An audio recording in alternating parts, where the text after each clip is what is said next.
Kalau kita lihat regulasi yang ada di Indonesia, misalnya kita lihat di Indonesia sendiri, kita baru ada regulasi yang berkaitan dengan etika AI-nya, yang inklusifnya ini. Ya, Mhm, dia harus mengetahui bahwa dia harus memberikan manfaat untuk manusia. Ya, iya. jangan sampai kita membuat teknologi atau AI yang tidak memberikan manfaat ya. Mhm, Jangan sampai kita mengambil data yang datanya ini mungkin dihasilkan dari hak kekayaan intelektual dari seseorang gitu ya, dipakai untuk digunakan dalam sistem training sistem AI.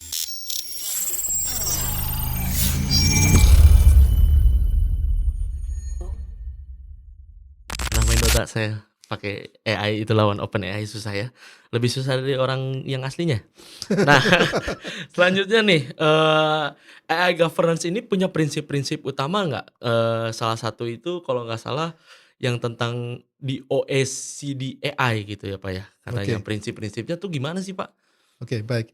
Jadi setelah kita pahami betul ya bahwa AI ini punya benefit, punya risiko dan bahkan kasus-kasus yang pernah terjadi terkait Mhm, dengan AI ini, maka ini sangat penting bahwa implementasi tata kelola ini menjadi keharusan ya. iya, Makanya eh, sebelum kita masuk ke prinsip bahwa tata kelola ini harus menjadi perhatian bagi perusahaannya. mmm, Artinya kalau kita lihat dari hasil survei sendiri, ini katakanlah hampir 50% mengimplementasikan AI, ya, AI framework dan ada juga yang masih belum, ya. iya, Nah, kalau kita lihat regulasi yang ada di Indonesia, misalnya kita lihat di Indonesia sendiri, kita baru ada regulasi yang berkaitan dengan etika AI-nya yang nanti kita akan lihat.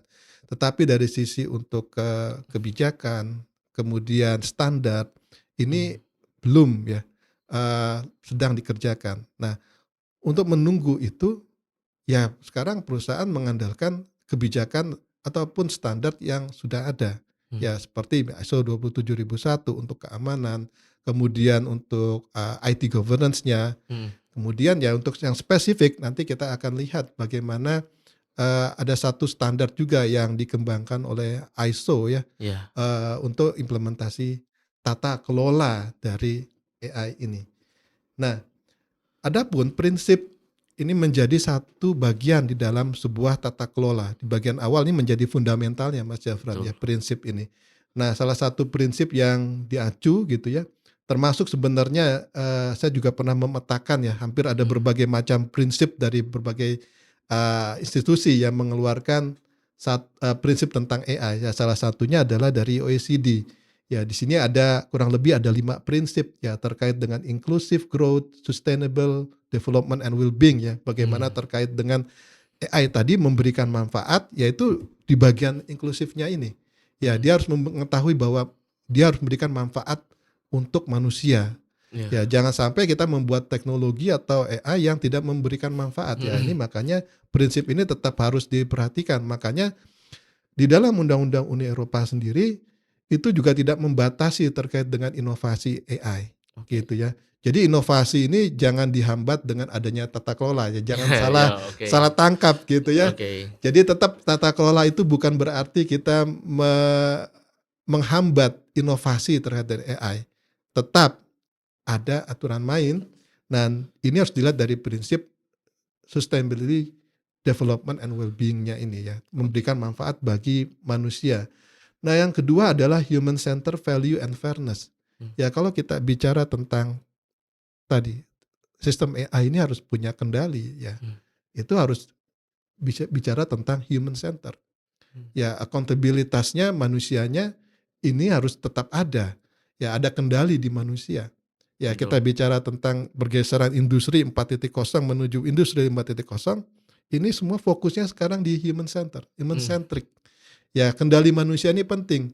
Jadi setiap pengambilan keputusan dari AI gitu ya, apapun yang ada dari mulai dari implementasi, pengembangan sampai pengujian, di situ harus ada peranan manusianya. mmm, Ya, peranan manusianya itu harus ada. Jadi jangan sampai tidak ada proses kontrol terhadap pengembangan kode iya, iya, eh, AI gitu ya. Bahkan sekarang Google sendiri mengatakan hampir 25% kodenya sendiri itu dari AI gitu ya, mmm, dikembangkan iya, dari iya, AI oke, gitu ya.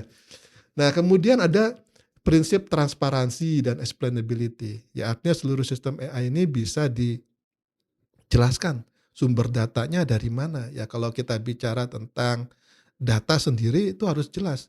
Oke. Jangan sampai kita mengambil data yang datanya ini mungkin dihasilkan dari hak kekayaan intelektual dari seseorang gitu ya, dipakai untuk digunakan dalam sistem training sistem AI-nya. Hmm. Nah, itu harus bisa dijelaskan datanya dari mana asalnya.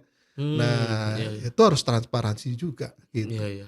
Kemudian robustness, security and safety. Jelas bahwa Jelas. sistem AI ini harus bisa menjamin keselamatan ya. Jangan sampai ya mungkin sudah pernah kejadian di China ya. Beberapa mobil yang otonomus itu mengalami kecelakaan karena sistem AI-nya ya ini mengalami bias dan kemudian akhirnya melanggar prinsip safety ini. Nah, ini perlu menjadi concern bahwa Iya. sistem AI ini juga harus memastikan ini ya, termasuk security. Kemudian yang terakhir adalah accountability ya, peran dan tanggung jawab ini menjadi sangat penting. Ya, kalau di organisasi di level governance, maka accountability ini menjadi peranan penting. Ya, pengambil keputusan ya, ini ada di accountability-nya. Setiap apa yang terjadi dalam sistem AI termasuk apakah sistem AI-nya ini selaras dengan tujuan organisasi atau tidak, ya itu harus ada pengambil keputusannya. Nah, ini pentingnya accountability. Nah, ini prinsip-prinsip ini menjadi pegangan Mas Jafran. Iya. Panduan dalam kita mengimplementasikan sistem AI. Baru nanti di bawahnya biasanya ada level management. Nah, level manajemen ini yang mengeksekusi sistem AI ini memenuhi atau menjalankan prinsip-prinsip tadi. Ya, jadi nanti ada satu standar biasanya yang bisa digunakan oleh organisasi untuk menjalankan manajemen sistem ini. Nah, kan kalau tadi yang OECD ya Pak ya. Nah, kalau di Indonesia udah ada belum sih prinsip-prinsip yang bisa kita ikuti? Ada Mas Jafran. Iya. Jadi ini sudah dikeluarkan oleh Kementerian Kominfo waktu itu ya.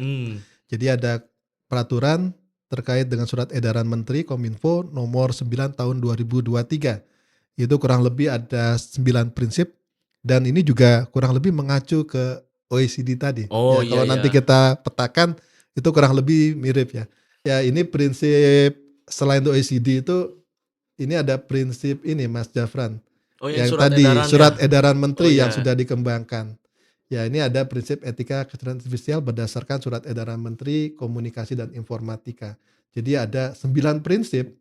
Itu ada inklusivitas, kemanusiaan, keamanan, aksesibilitas, transparansi, kredibilitas dan akuntabilitas, perlindungan data pribadi, pembangunan dan lingkungan berkelanjutan dan kekayaan intelektual. Kurang lebih 9 Hampir prinsip mirip. ini mirip. Iya, mirip itu. Mirip ya, karena memang Iya. diacu dari sana gitu Oh, ya. iya. Betul ya, karena ada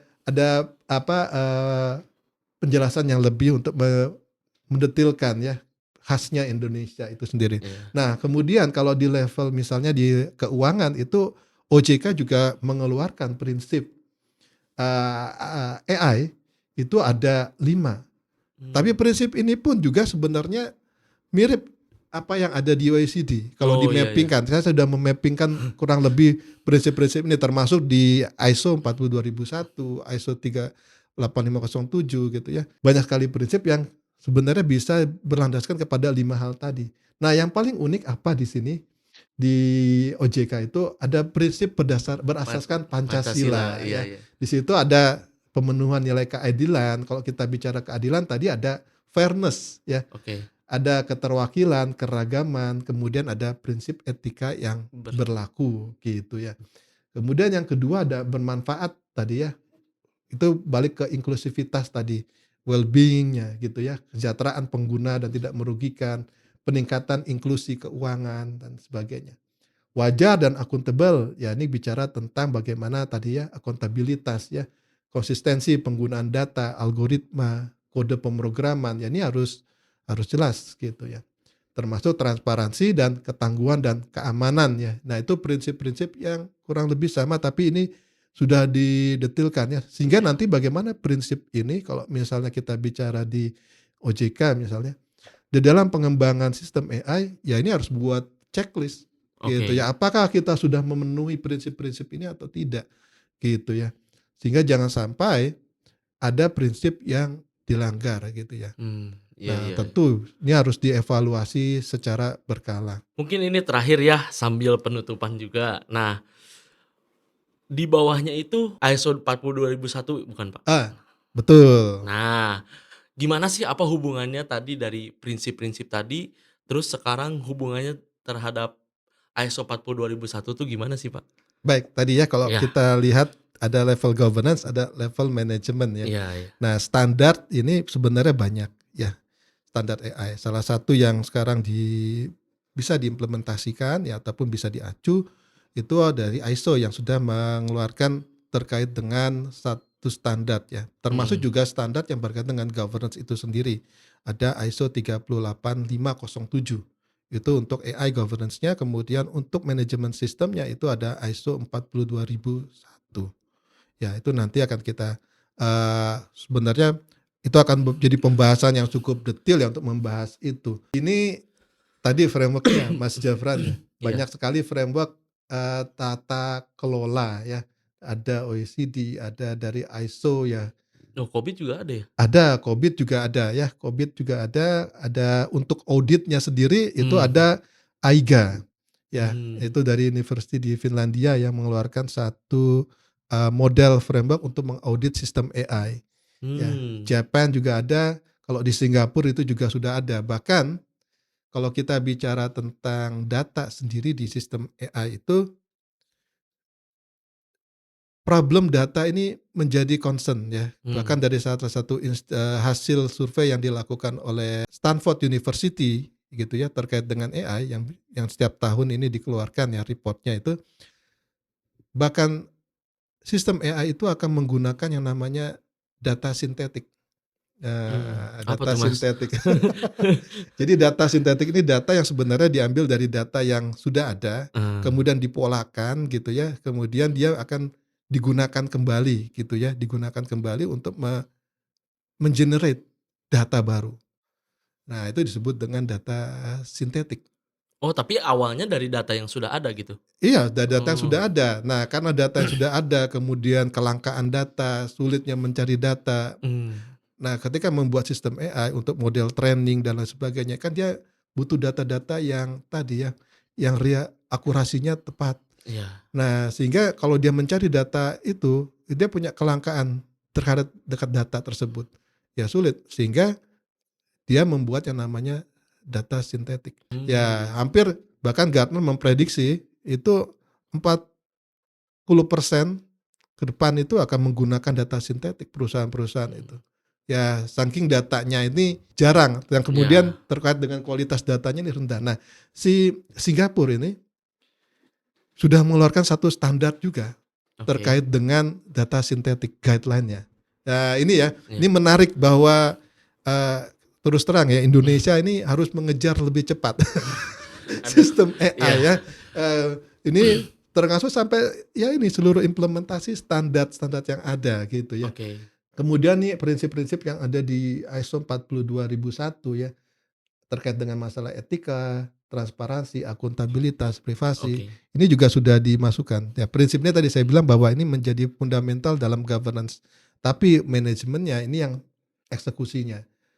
Nah, di ISO, standar ISO 42001 ini, dia membagi ada layering governance. Ya, layering governance-nya itu dibagi ada 4. Yang pertama itu terkait dengan AI design organization-nya, kemudian berikutnya adalah layer di organization, ada layer industry requirement dan government regulation yang mmm, terakhir. Nah, di layer AI design organization itu bagaimana layer ini mengatur terkait dengan manajemen kepatuhan, iya, manajemen risiko, kemudian terkait juga dengan terkait siklus dari sistem manajemen AI itu sendiri. Nah, termasuk bagaimana melakukan pemantauan kinerja. Nah, kalau di layer organisasi, ya ini bagaimana tata kelola AI ini menjadi culture, jadi budaya, budaya, gitu ya. Karena yang namanya sistem tata kelola ini kalau nggak jadi budaya, ya cuma sekedar dokumen. iya iya, Cuma sekedar kepatuhan nanti nggak tapi diterapin gitu tapi ya? tidak diterapkan, tidak dijalankan ya. Artinya seluruh tata kelola itu harus menjadi budaya agar tadi ya prinsip-prinsip itu dijalankan dengan baik, kemudian ada pelatihan, ada kolaborasi lintas Mhm. fungsi. Karena nggak mungkin sistem AI ini tidak melibatkan seluruh pihak yang ada di organisasi, Mas Jafran. Jadi Oke. harus melibatkan ya kalau kita bicara nanti ada masalah hukum ya, Mmm, bagaimana dari sisi hukum, dari sisi manajemen risiko dan seterusnya. Jadi organisasi ini harus lintas fungsi. Nah, industry requirement itu juga menjadi salah satu layer yang harus diperhatikan. Ya, terkait dengan bagaimana mengintegrasikan suatu data. Ya kalau kita bicara nanti data governance, ya kita bicara ada satu standar ya misalnya menggunakan data management body of knowledge iya. gitu ya, ataupun standar-standar industri lainnya. Nah untuk yang regulasi, ya ini yang kalau di Indonesia diharapkan ini mengeluarkan satu regulasi undang-undang AI ya. Iya Selain iya. tidak hanya kebijakan tetapi juga ada undang-undang seperti Uni Eropa ini yang cukup eee, kompleks dan lengkap gitu ya. Oke.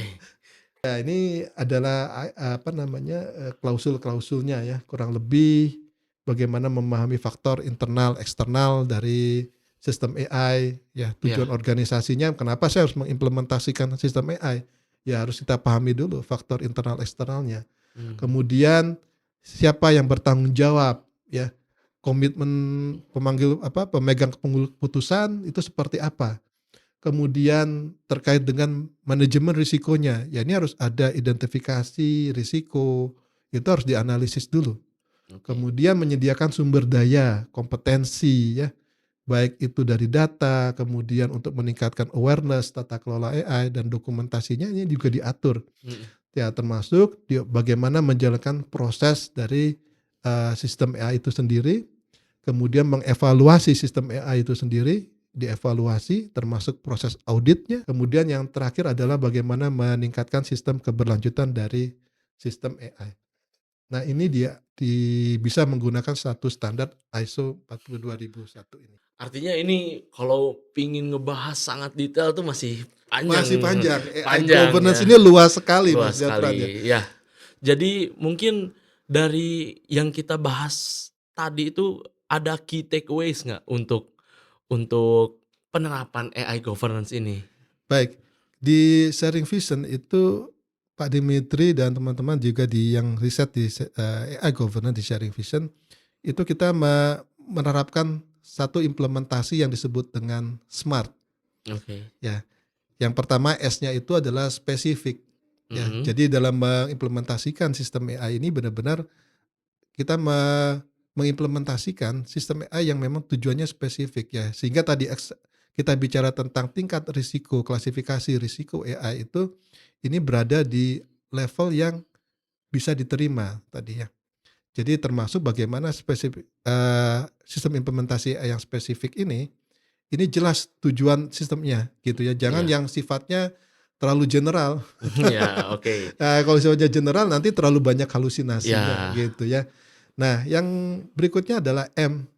M ini bagaimana menjalankan memenuhi prinsip tadi inklusivitas ya termasuk well-being tadi ya, keberlanjutan dalam bagaimana membangun kalau di sini bicara tentang mikrobisnis ya.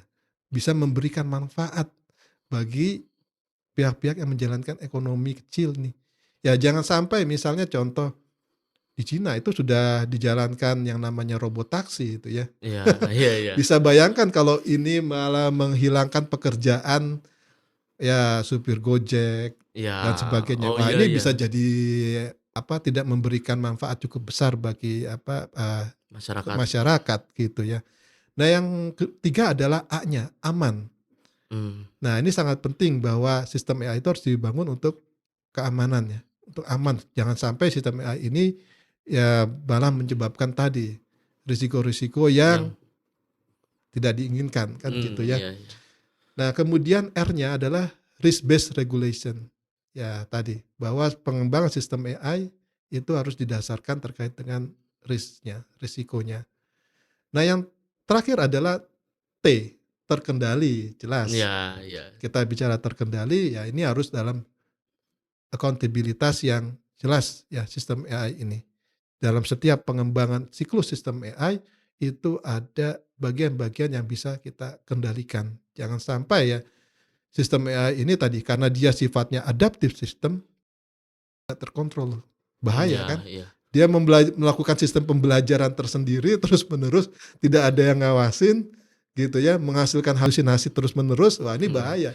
Ya harus ada tombol, satu tombol Iya, tek, itu ini udah stop nggak gitu ya, boleh gitu. bener. Nah ini yang kenapa nanti implementasi tantangan AI governance ini menjadi tantangan cukup berat ya. Karena kita masih lihat ada banyak hal yang harus diperhatikan, mulai dari skill-nya, kurangnya kejelasan dampak bisnis AI, production first mentality, kurangnya data governance. Nah, ini masih menjadi tantangan. Oke. Nah, Indonesia itu sekarang sudah punya fasilitas AI Mmm, ya yang dikembangkan. Ya, salah satunya yang di Solo yang kemudian nanti itu ada yang dikembangkan juga di Papua ya, dia oke. Komdigi itu. Nah, salah satunya ini untuk memastikan fasilitas AI ini ya jangan sampai ya kita membuat pusat AI tanpa memikirkan kebijakan, tanpa memikirkan skill. Mhm. Nah, ini harus menjadi satu pusat fasilitas bagaimana implementasi AI ini memberikan dampak bagi masyarakat seluas-luasnya, ini bisa memberikan manfaat yang cukup besar. Ya. Iya. Terima kasih banyak Pak Frans, insight yang Sama-sama. sangat luar biasanya. Jangan kapok ya datang ke SP Talk lagi. Wes. Nanti kita ngobrol-ngobrol lagi. Siap, Jangan siap, siap. lupa like, comment, and subscribe Sharing Vision Indonesia ya. Saya Zafran, saya pamit dan Baik. Assalamualaikum. Terima kasih. Assalamualaikum warahmatullahi